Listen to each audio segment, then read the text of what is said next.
A year had passed since that tragic accident, the same horrific car crash that had shattered Robbie's world. In a single instant, the vibrant, joyful life she had known was turned into a silent mourning.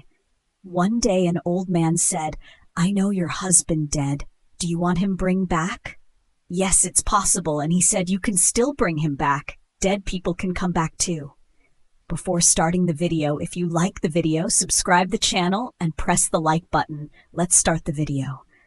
The rain was gently soaking the earth, and the dark clouds looming in the sky seemed to reflect the sorrow in Robbie's heart. Sitting by the window, she held old photographs in her hands, her teary eyes fixed on the picture of her husband, Faraz. "Faraz, where did you go? I still love you just the same as I did that day when we first met." Robbie had tried hard to pull herself together, but the poison of loneliness was slowly eating away at her heart and mind. Every wall, every room, every moment reminded her of Faraz. She would often ask herself, do the dead really never return? Does only the body die, or does love die too? One day, much like those rainy days, Robbie was passing through an old market, one where she and Faraz used to shop together often. Suddenly, she noticed an old man. He had a long white beard, worn-out clothes, strange amulets around his neck, and a mysterious gleam in his eyes.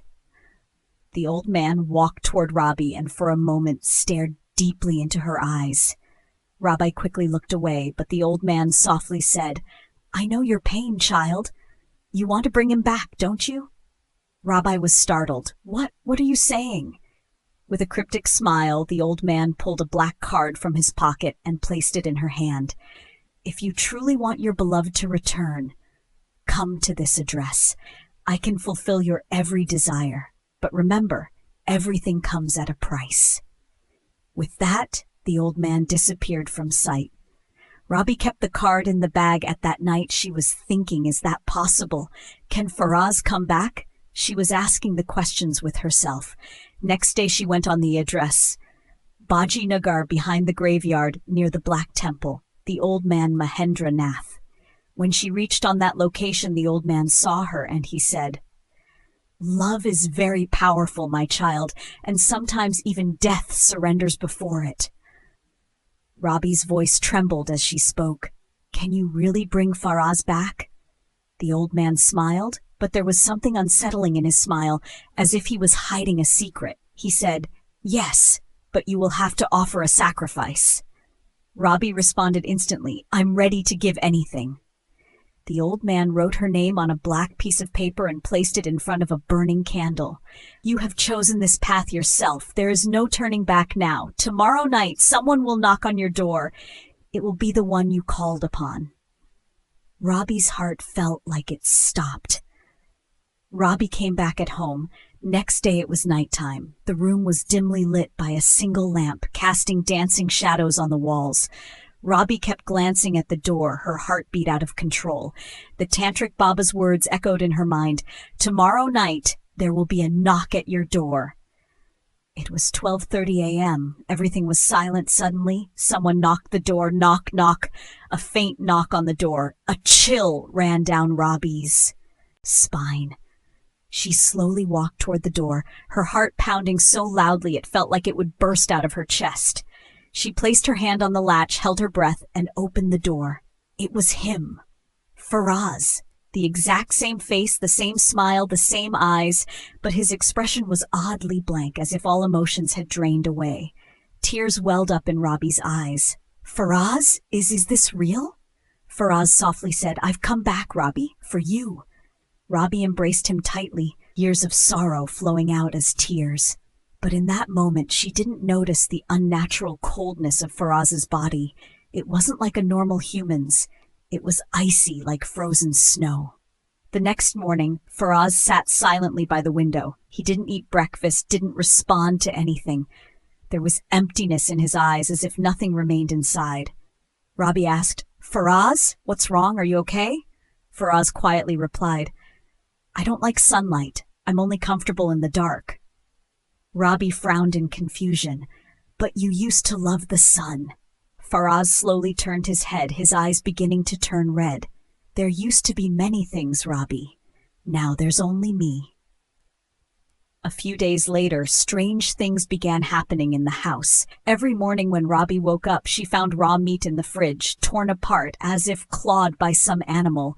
Sometimes there were bloodstains on the window, sometimes black soil in the bathroom. One day Ruby saw Faraz was watching in the mirror. His reflection was capsizing. When Ruby saw this, she was very scared, but she knew it will happen. Many strange things will happen. But Ruby was not ready for more strange things. One day her neighbor said, "At night, screams are heard coming from your house. Everyone is worried." Robbie replied, "No, that's not true." But deep down she knew something was wrong. One night, she secretly saw Faraz in the room. Standing in front of her, his shadow was moving. One night, Robbie decided she would go back to the old man. Next day she reached the same old mansion, but the door was locked. Written on the door in blood were the words, "What you asked for, you got. Now pay the price." Suddenly the door opened by itself. As she entered, a foul stench hit her nose. In one room lay the Baba's corpse, eyes gouged out, strange symbols carved on his chest. On the wall was written, "He who opened the door, it is now impossible to close it." Robbie trembled. On her way back, the house was dark inside and footsteps could be heard, but the footprints on the floor were stained with blood. Robbie switched on the light and saw Faraz sitting on the sofa, holding something in his hands. She moved closer and saw it was a half-chewed bird carcass. "Faraz, what are you doing?" Faraz lifted his head. His eyes were completely black now, as if without depth. Just darkness. "I have returned, but where I came from, hunger never ends." Robbie stepped back, scared and trembling. "You're not Faraz. Who are you?"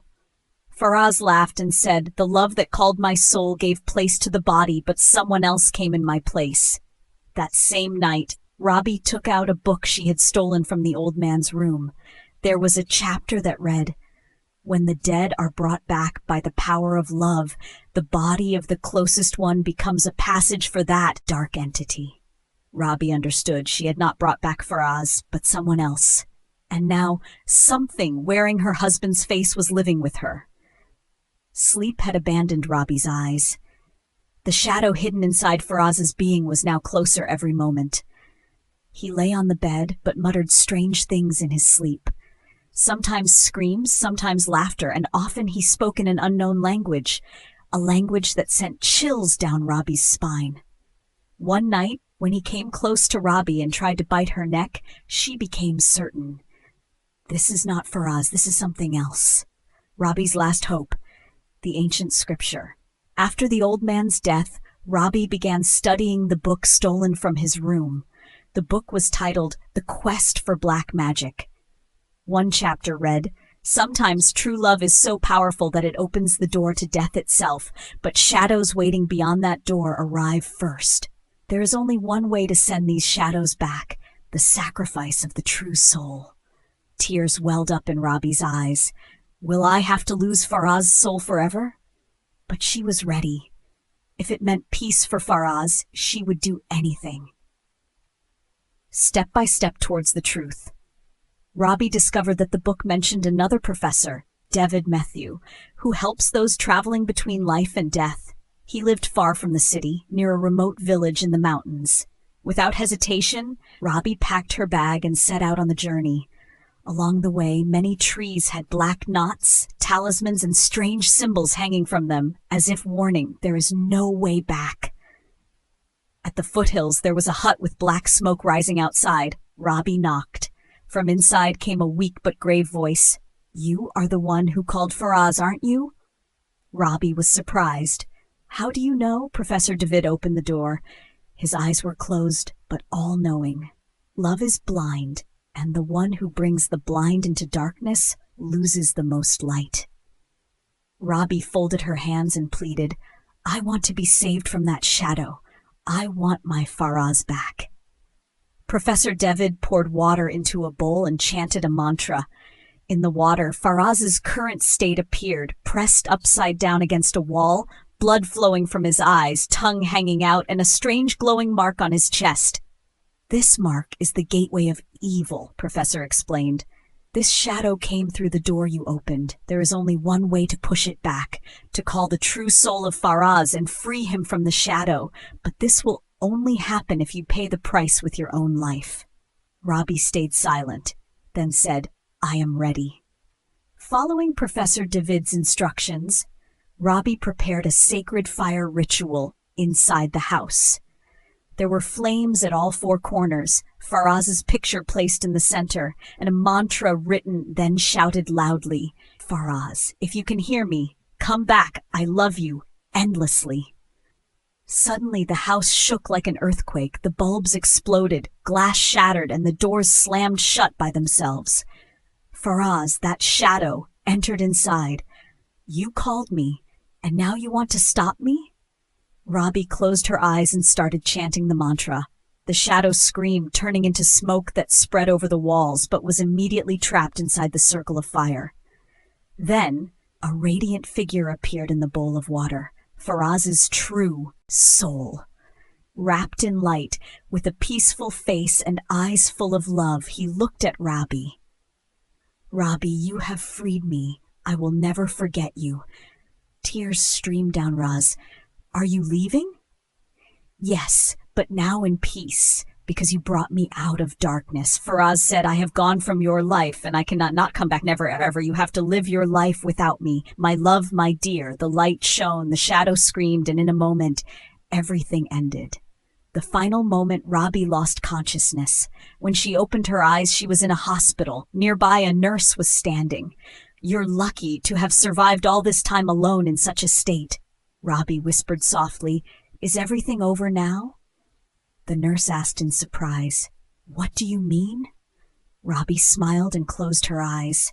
Months later, Robbie had left the city and was living in a small village where there was peace. On the wall of her room hung a picture of Faraz.